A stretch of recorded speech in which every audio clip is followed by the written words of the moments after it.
সকলে ক্ষমা সুন্দর দৃষ্টিতে দেখবেন। আজকে যিনি মডারেটর আছেন ওয়ার্কিং টুগেদার ফর লং, এবং যিনি মাননীয় প্রতিমন্ত্রী আছেন, সংসদ সদস্য আছেন, এবং সত্যিকার অর্থে এই টেবিলটাকে মনে হচ্ছে একটা জাতির বিবেকের মতো, অর্থাৎ আমাদের প্রত্যেকটা প্রফেশনের অলমোস্ট সবারই রিপ্রেজেন্টেশন আছে।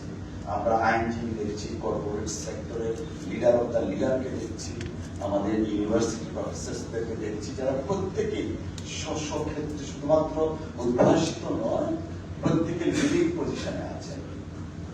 আমি আসলে বক্তব্য কতটুকু দিতে পারবো আমি ঠিক বুঝে উঠতে পারছি না, কারণ বক্তব্যের শুরুতেই সর্বপ্রথম আসলে তিনটে সরকারের দিকে চলে যায়। এই যে helpline 1098, this is the first time that I have ever heard. So this is the responsibility of the government. কেন আমরা জানলাম না? খেতে খামারে কাজ করা গার্মেন্টস শ্রমিক, তারা তো আমাদের পরের কথা। কেন এই 1098 সম্পর্কে আমরা জানি না?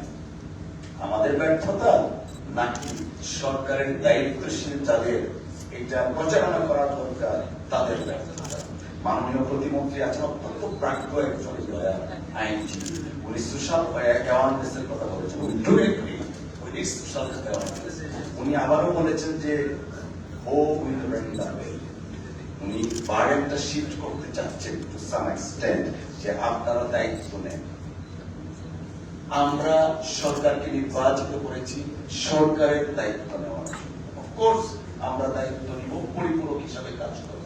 আমি মনে করি মাননীয় প্রতিমন্ত্রী যে কথাটা বলেছেন, রফিক ভাই পরবর্তীতে পুরুষদেরকে নিয়ে আলোচনা করবেন, আমি মনে করি মাননীয় প্রতিমন্ত্রী বা এই সংশ্লিষ্ট যে মন্ত্রণালয় আছে তারা সমাজের এই ধরনের মানুষকে ডাকুন, ডেকে একটা অপিনিয়ন নেই। সেই জন্য একটা national child protection task force গঠন করা যেতে পারে, যে প্রত্যেকটা শ্রেণী পেশার মানুষের কাছ থেকে অভিমত নিয়ে আমাদের ব্যারিস্টার ইমাম যে কথাটা বললেন, যে একটা national commission for child protection. আমরা যতই সমাজের মানুষ অ্যাওয়ার হই না কেন, ultimately government or state has the responsibility to protect hour child, my child. অতএব সরকার তার দায় এড়ানো উচিত হবে না। আমি মনে করি এই সংশ্লিষ্ট যে মন্ত্রণালয় আছে অনতিবিলম্বে একটা টাস্ক ফোর্স গঠন করতে পারেন, করে সমাজের সর্বস্তরের মানুষকে, অর্থাৎ যারা লিডিং পজিশনে আছেন তাদেরকে ডেকে অভিমত নিয়ে একটা national commission for child protection করা যেতে পারে। এবং এই ক্ষেত্রে আমাদের মিস দোলা যে কথাটা বলেছেন, উন্নত বিশ্বের সব জায়গায় আছে যে আপনার ওই যে চাইল্ড অফেন্ডার রেজিস্ট্রেশন ডাটা, সেটা এখনো হয়নি। এটি আশ্চর্য বিষয়। আমরা ডিজিটালাইজ করতে চাই সবকিছু, কিন্তু ফান্ডামেন্টাল জায়গাগুলো যদি আমরা না ধরতে পারি, আমি যদি আমার বাচ্চার প্রোটেকশনটা আমি স্টেট থেকে না পাই, of course family has greater responsibility to teach our child. At the same time, state cannot avoid their responsibility to protect my child. সেই ক্ষেত্রে রাষ্ট্রকে প্রোটেকশনের জায়গা থেকে এগিয়ে আসতে হবে। পাশাপাশি বিচার বিভাগ বা বিচার ব্যবস্থা নিয়ে কথা বলেছি। দেখেন, আমরা অনেক বিষয়ে fast track investigation, fast track বিচার ব্যবস্থা চালু করতে পারি।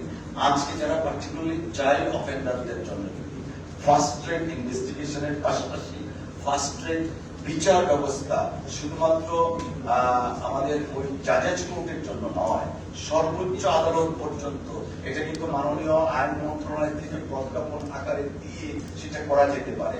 আজকে দেখেন, হয়তোবা রামিসার রায় হবে, কিন্তু সেই রায় কার্যকর হতে এর মধ্যে আর কত রামিসাকে আমাদের দেখতে হবে। সেই দায়িত্বটাকে সোশ্যাল অ্যাওয়ারনেস এর মাধ্যমে আমরা বলতে পারবো যে হ্যাঁ, আমাদের সোশ্যাল অ্যাওয়ারনেস রাখি, তাহলে বিচারটা হবে। No, this is the responsibility of the state. কেন আরো 20 বছর বা 10 বছর বিচার, সর্বোচ্চ বিচারটা দেখার জন্য আমাদেরকে অপেক্ষা করতে হবে? এর মধ্যে আরো কত রামিসাকে আমরা পেয়ে যাবো। আজকে এই রামিসাকে আমাদের মিডিয়ার ভাই বোনেরা যারা আছেন, মিডিয়ার আলোকে রামিসা আজকে চলে এসেছে আমাদের সামনে। এমন প্রতিদিন অনেক রামিসা আছে যারা এখন পর্যন্ত মিনিমাম বিচার তো দূরের কথা, সমাজ থেকে রাষ্ট্র থেকে সহযোগিতা পর্যন্ত পায়নি। এমন অনেক রামিসা আছে। আমি মনে করি সংশ্লিষ্ট মন্ত্রণালয় যারা আছেন অনতি বিলম্বে ন্যাশনাল টাস্ক ফোর্স একটা গঠনের মাধ্যমে national commission for child protection গঠন করে ফার্স্ট ট্র্যাক ইনভেস্টিগেশনের পাশাপাশি ফার্স্ট ট্র্যাক বিচার ব্যবস্থা স্টার্ট ফ্রম দা আর্গুমেন্টস ওই জায়গা থেকে শুরু করে হাইয়েস্ট কোর্ট পর্যন্ত করা যেতে পারে, এবং সেটা যদি রাষ্ট্রের সদিচ্ছা থাকে তখনই সম্ভব হবে।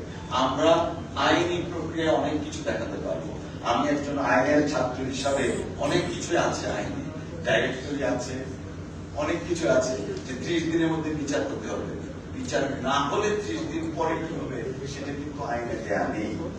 তো আমাদের এই বিষয়গুলো যদি অ্যাড্রেস এখনো না করি, আমি তো খুব পজিটিভ মনে করছি মাননীয় প্রধানমন্ত্রী যেভাবে রামিসার বিষয়টা হ্যান্ডেল করছেন বা গিয়ে সমবেদনার পর থেকে বিচার ব্যবস্থার জন্য কাজ করছেন। মাননীয় প্রধানমন্ত্রীর একার পক্ষে তো সম্ভব না সারা দেশকে এইভাবে বিচারের আওতায় নিয়ে আসা, অর্থাৎ এই ধরনের অফেন্স। আইন মন্ত্রণালয়ের এখানে একটা বিশাল ভূমিকা আছে, ঠিক তেমনি ভাবে সংশ্লিষ্ট মন্ত্রণালয়ের একটা ভূমিকা আছে। আমরা আমাদের ভূমিকাটা পালন করে দেন সোসাইটিকে বলবো, yes, we have done our job, now it is up to you to cooperate with us.